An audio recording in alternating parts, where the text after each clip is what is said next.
नमस्कार friends, शिवाश astrology की इस वीडियो में आपका स्वागत है।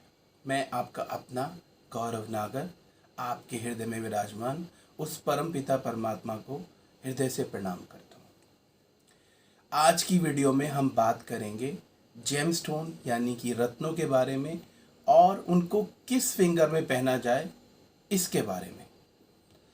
इन जनरली एस्ट्रोलॉजी में हमारी एक सिंपल सी ट्रेड्स है कि इस फिंगर में इस उंगली में इस रत्न को पहना जाता है। लेकिन आज की मेरी ये वीडियो बहुत नॉलेजेबल होने वाली है दोस्तों, इसलिए मेरी वीडियो को ध्यान से पूरा सुनिएगा ताकि आपको आज एक बहुत इंफॉर्मेशन आप तक प्रॉपरली पहुंच पाए।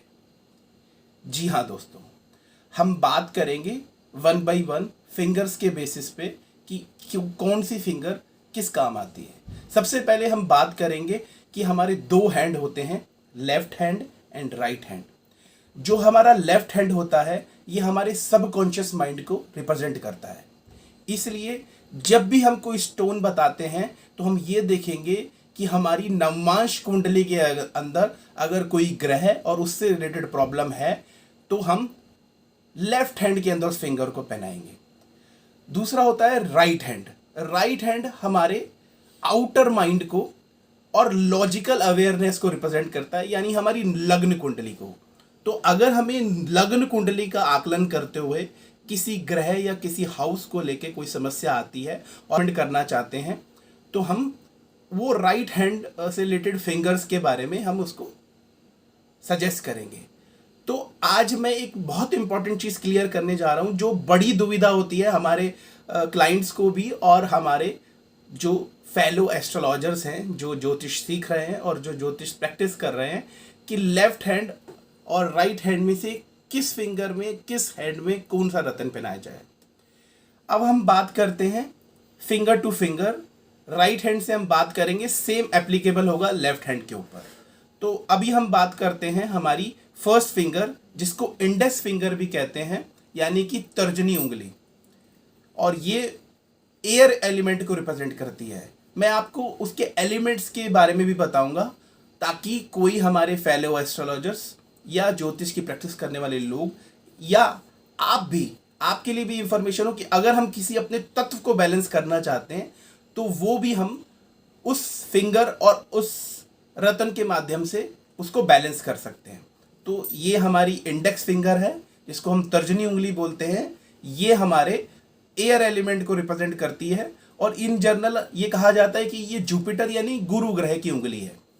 इसकी ये उंगली रिप्रेजेंट करती है हमारे लोअर सेल्फ को, हमारी ईगो को, अट्रैक्शन पावर को, अथॉरिटी को, सेल्फ एस्टीम को, desire to lead and desire to recognition. दोस्तों कि यहाँ पर हम 4 ग्रहों के किसी भी स्टोन को रेकमेंड कर सकते हैं। वो हैं जुपिटर यानी कि गुरु, मार्स यानी कि मंगल, मून यानी कि चंद्रमा और वीनस यानी कि शुक्र। हम इनमें से किसी भी 4 ग्रहों की उंगली में, इस उंगली में 4 ग्रहों से कोई भी रिलेटेड रत्न या उपरत्न को रेकमेंड कर सकते हैं। बट ये डिपेंड करेगा कि हम उस व्यक्ति की लग्न चार्ट के हिसाब से किस ग्रह को बल देना है और जो ट्रेड्स मैंने अभी पहले बताई उस ट्रेड्स में से हमें किस चीज को एक्सपेंड करना है, ये हमें कंसीडर करना पड़ेगा। अच्छा, हमारी बॉडी में ये उंगली किस पार्ट को रिप्रेजेंट करती है, ताकि हम अगर मेडिकल एस्ट्रोलॉजी कर रहे हैं और उस स्टोन से हमारे उस पार्ट में अगर कोई डेफिशिएंसी क्रिएट हो रही है तो उसको अगर हम रेमेडी उसकी करना चाहते हैं तो इससे बॉडी के पार्ट रिप्रेजेंट करते हैं, वो भी मैं आपको बता देता हूँ। वो है हमारा रेस्पिरेटरी सिस्टम, हमारा लीवर और हमारा स्टोमक।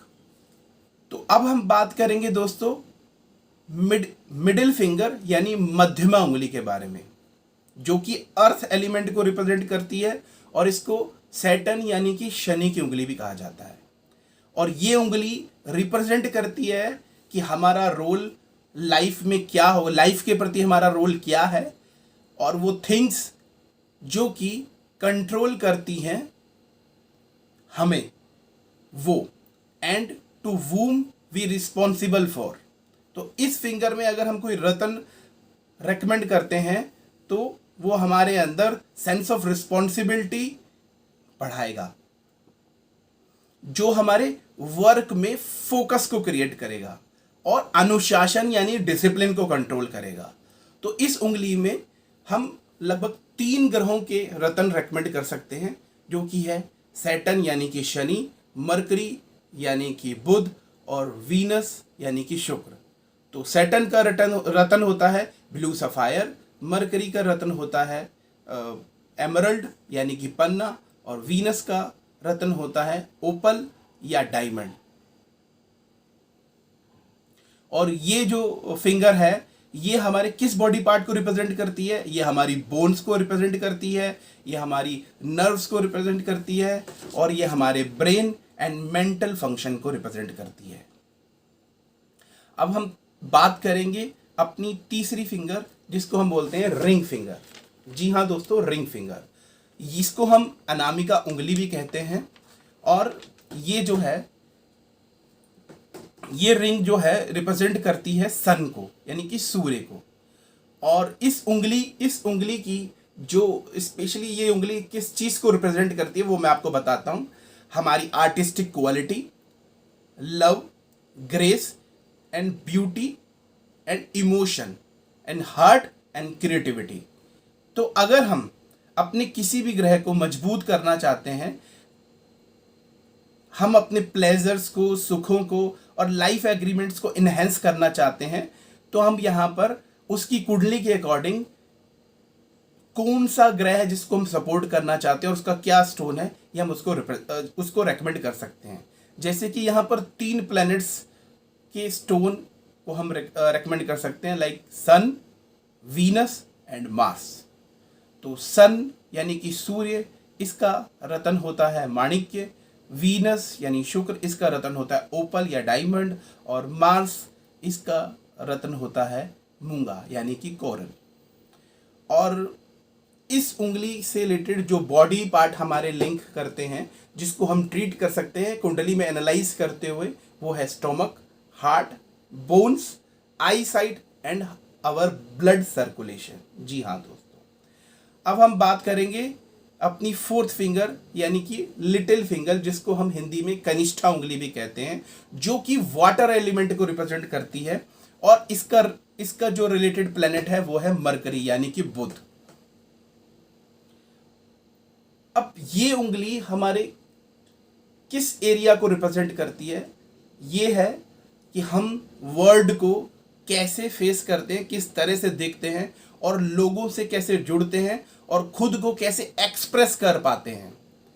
हमारी बिजनेस एनर्जीज, हमारे communication and writing skills and speaking and craftsmanship skills, इस सारे चीज़ों को ये कनिष्ठा उंगली यानी कि लिटिल फिंगर रिप्रेजेंट करती है।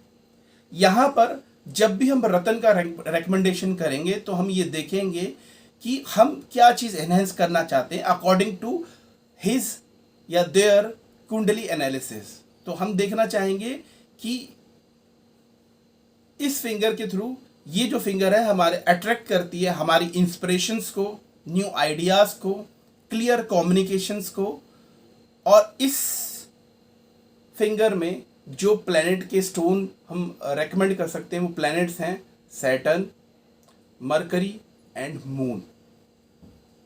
और इस फिंगर को जो बॉडी पार्ट बिलोंग करते हैं वो है indigestion system, anxiety and memory loss. तो अगर हमें कोई मेडिकल प्रॉब्लम है और कोई उस मेडिकल प्रॉब्लम से रिलेटेड प्लैनेट है जो हमने ट्रेस कर लिया है कि वो उस बीमारी को बढ़ा रहा है, तो हम उसको ट्रीटमेंट करते हुए, इस प्लैनेट को रिकमेंड करते हुए उससे रिलेटेड रतन को रिकमेंडेशन कर सकते हैं। अब हम लास्ट बात करेंगे अपने थंब के बारे में, अंगूठे के बारे में, जो कि फायर एलिमेंट को रिप्रेजेंट करता है। और ये जो थंब है ये रेकमेंड किया, ये जो इस थंब को जो रिप्रेजेंट करते हैं प्लैनेट वो है वीनस एंड मार्स। तो जो थंब है इन जनरली जो आपने सुना होगा दोस्तों कि थंब के बारे में सेइंग होती है कि आपकी विल पावर, ये विल पावर को रिप्रेजेंट करता है, ये आइडेंटिफाई करता है अवर पर्सनैलिटी को, कि हमारी विल पावर कितनी है, हमारी पर्सनैलिटी कितनी है। तो अगर हम अब हम जब उनकी कुंडली का एनालिसिस करते हैं तो हम ये देखते हैं कि क्या हमारी मंगल की एनर्जी हाई है। अगर मंगल की एनर्जी हाई है तो उस मंगल की एनर्जी को रिड्यूस करने के लिए हम यहाँ पर वीनस यानी कि चांदी या वीनस से रिलेटेड रिंग को रेकमेंड कर सकते हैं। बट यहाँ पर जनरली अंगूठे में रिंग रेकमेंड नहीं की जाती है, इसलिए हम यहाँ पर मंगल को शांत करने के लिए चांदी पहना सकते हैं। और अगर किसी का मंगल यानी कि एनर्जी वीक है और उस एनर्जी को हमें इन्हेंस करना है, उसका फायर एलिमेंट वीक है, तो हम यहाँ पर क्या करेंगे, मंगल से रिलेटेड जो धातु होती है यानी कि कॉपर का एक रिंग हम यहाँ पर पहन सकते हैं, जिसको छल्ला। यहाँ पर जो बॉडी पार्ट है वो ये हमारी बॉडी पार्ट है वो है, उसमें हम मसल्स, हमारे यूनिरी और जिसे कहते हैं रिप्रोडक्टिव ऑर्गन्स के बारे में बात करता है और हमारी विल पावर के बारे में बात करता है। तो दोस्तों ये थी जानकारी हमारे जेमस्टोन के बारे में, और उन जेमस्टोन को हम किस फिंगर में पहन सकते हैं, इसका एक पूरा प्रॉपर एनालिसिस हमको करना पड़ता है, और उस एनालिसिस के बेस पे हम अपने क्लाइंट को रेकमेंड कर सकते हैं। अगर आपको ये मेरी वीडियो पसंद आई हो तो मेरी वीडियो को लाइक कीजिए, मेरे चैनल को सब्सक्राइब कीजिए और नोटिफिकेशन बेल को प्रेस कीजिए, ताकि फ्यूचर में आने वाली नोटिफिकेशंस आपको टाइमली मिल सके। Thank you.